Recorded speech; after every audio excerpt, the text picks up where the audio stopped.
Alright team, I spent the past 30 days using the cheapest version of the M2 MacBook Air as my only computer. So how did it hold up?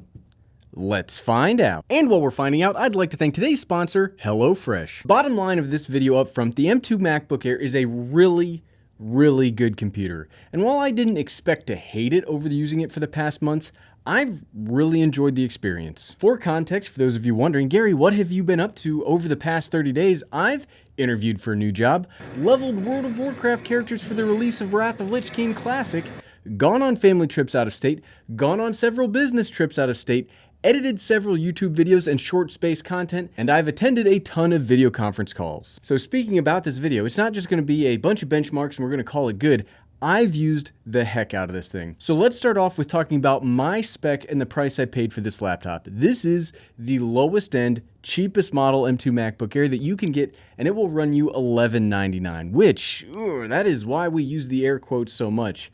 There's nothing really cheap about that. For that money, you'll get the 8-core M2 processor, 8GB of unified memory, and a 256GB solid-state drive. If we start off this video with things that I don't like, let's start with the specs for the base model. I really don't like 256GB of storage on any kind of computer in 2022, let alone a computer that costs $1,200 right out of the gate. I'm not just saying this as a hypothetical. The drive size on this computer meant that I always needed to carry around an additional solid-state drive with me wherever I went over the past month. Like, you really only get 200GB because the operating system takes up so much space, and World of Warcraft runs 85GB by itself, so 256 is just not enough. And I get that Apple uses very high-end memory, and these are NAND chips with controllers on the SoC and not traditional SSDs. I get it. But come on, even the competition has 512GB at the base model. Yes, even 512 is kind of pushing it, but it's much more usable than 256. Let's be real.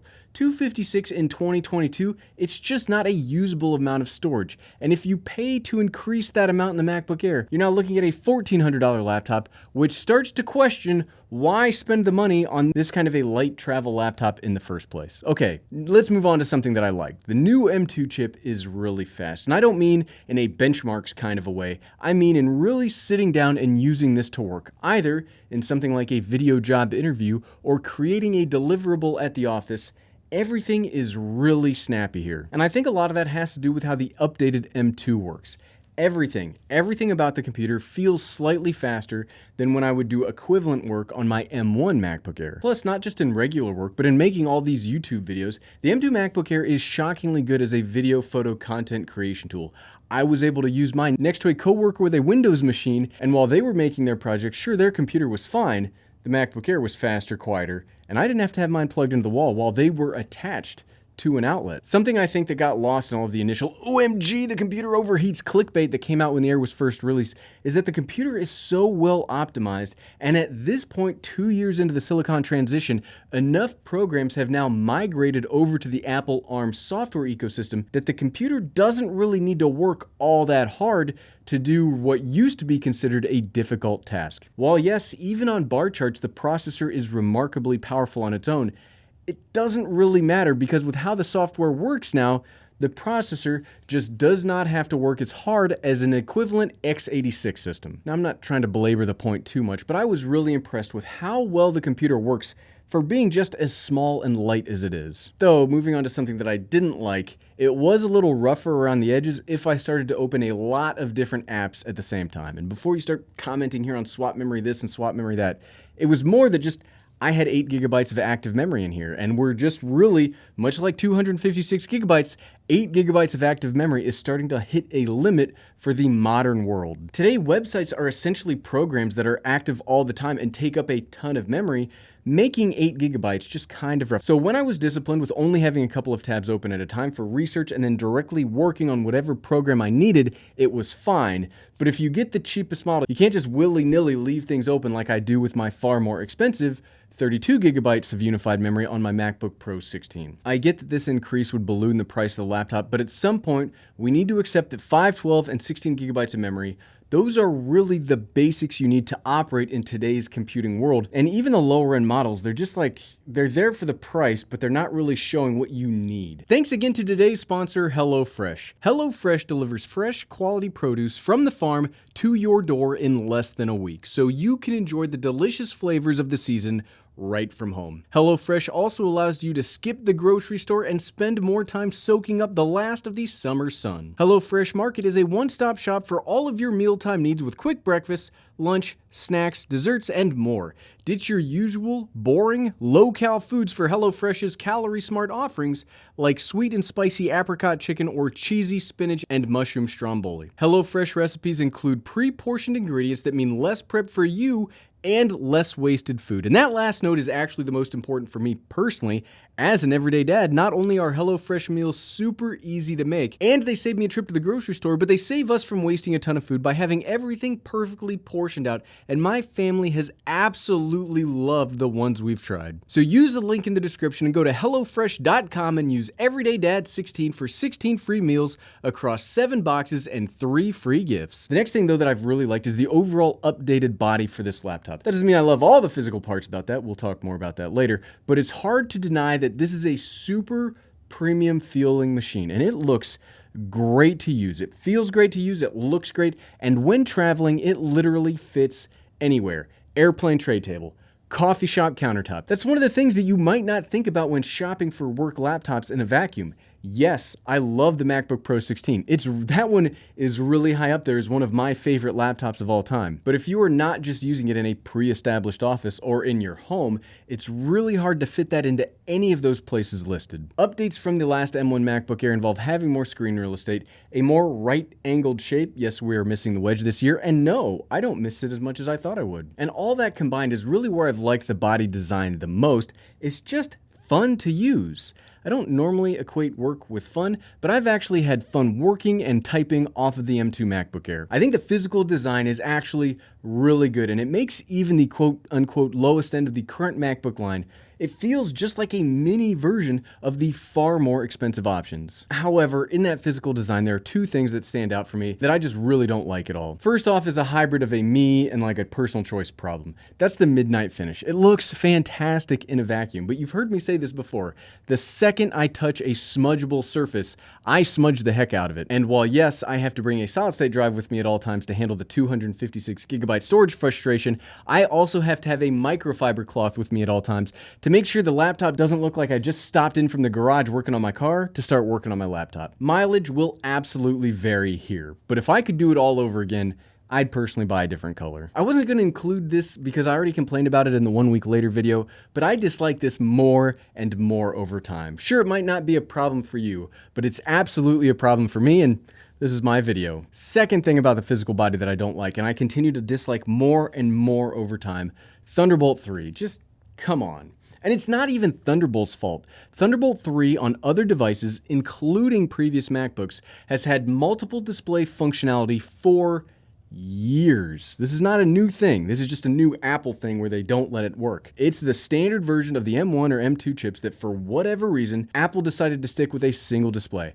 I've seen all sorts of reasons of why this happens from a technical standpoint, but I'm sorry, I don't care. Intel integrated graphics can handle 3 monitors with much cheaper laptops. Old Apple laptops could do the same thing. This is a huge misstep for Apple, and I cannot believe that we're still seeing this limitation in a 2nd generation processor lineup. Your counter argument might be the MacBook Air isn't a work laptop.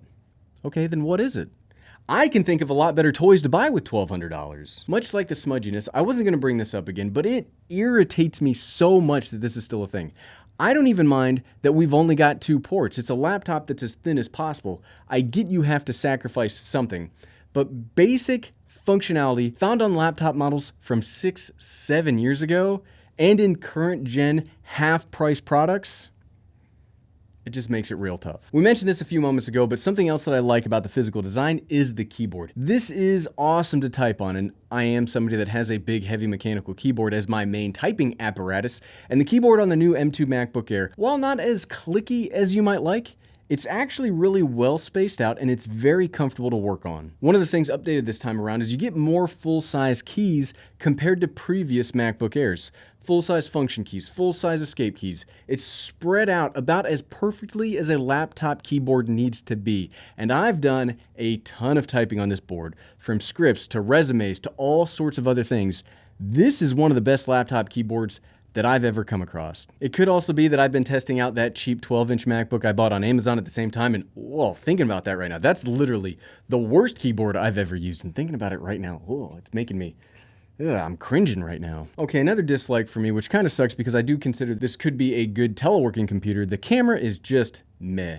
I know Apple says that this is an upgraded 1080p camera compared to their older 720p cameras, but honestly, I can't tell the difference between them. Sure, camera quality only needs to be so good for web conferencing, but for my taste, this is noticeably not as good as other options and pretty bad compared to something like the other MacBook Pro laptops. The microphones are fine, and I haven't felt the need to plug in an external microphone when chatting with teammates, but when it came to interview for my job, I absolutely plugged in an external camera because I just don't like how grainy and gross the image is coming out of the MacBook Air's camera. Moving over to the screen update itself, I really like it. No, it's not as good as the screens on one of the new MacBook Pros, but I think Apple did exactly what they needed to here to make this more usable than previous models. You get noticeably more screen real estate, and this actually feels more like the 14-inch MacBook Pro compared to the 13-inch MacBook Pro the Air has always kind of chased after. The screen can get much brighter, which helps when your flight seat neighbor leaves the window open and you get a wicked glare on your laptop screen. The resolution is crisp, colors are accurate, and while sure a faster refresh rate might have been nice, it would have also bumped up the cost and lowered the battery life. So I'm actually really happy with what we got here. Speaking of battery life, it continues to be amazing on the latest MacBook Air. I don't run crazy battery tests, but on a full day trip, which included a few flight delays, I never felt constrained by the battery life or felt like the hurried need to find an outlet. This will easily get you through a day of work or multiple days if you aren't pushing the processor to its utmost. I also continue to love with Macs that you don't need to be plugged into the wall to get full power out of them, which, you know, I kind of gloated about to a friend as they needed to have their Windows PC plugged in. It was kind of nice to be working wherever I wanted, and they had to be trapped to a wall. I do feel like the M1 MacBook Air had a little bit better battery life, but that's just a feeling. I mean, either way, both machines have incredible longevity, and that is a huge reason why I wouldn't really buy a Windows laptop and have kind of stopped talking about them here on the channel. How many times can you hear, only buy this if you want to play games, and just go buy a MacBook Air instead? It's better in every single way. Okay. Here's the thing that I've disliked most about the MacBook Air, and it doesn't really have anything to do with physical or use case scenarios with the computer. It's where this sits in the Apple lineup. It's just a weirdly priced laptop. Sure, the cheapest model is right in line with the rest of what Apple sells, but if you need to start upgrading it, you start bumping up against much better, like objectively better laptops. And this isn't hypothetical. This is currently happening to me. Because of how much I dislike the Midnight, I was going to buy another one. I was going to get the Starlight model with upgraded memory and upgraded storage, but I didn't because that's almost as much as the base model MacBook Pro 14. And that MacBook is better in every single way. Legit, that base model 14-inch MacBook Pro is as good of a deal for power users as the M1 MacBook Air is for regular folks. And that's another thing. You've got two of the best value laptops ever made on either side of the M2 MacBook Air. If you are looking to spend less money, why not just get the M1 Air? And if you need power, why not get the 14-inch MacBook? Look, I really like the M2 Air, but it feels more like a toy for me and less like an actual recommended product because of what else exists around it. And if you like this video, click here to watch how you can save even more money by buying the M1 Mac Mini in 2022. Thanks for watching.